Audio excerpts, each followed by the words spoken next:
quando ti scrive amore mio, volesse essere poesia, colore d'arcobaleno che portano serena, giuri di primavera che schioppano dinti giardini, musica e violina che fa suonare sto cuore, volesse essere poesia per viaggiare felice, dinti i pensieri tuoi, per sentire il sapore della fantasia.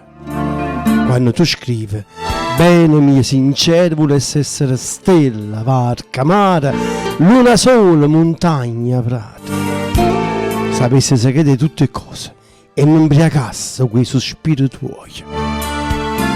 Mi sciogliesse dinta sti versi per sta sempre con te, per tutta la vita.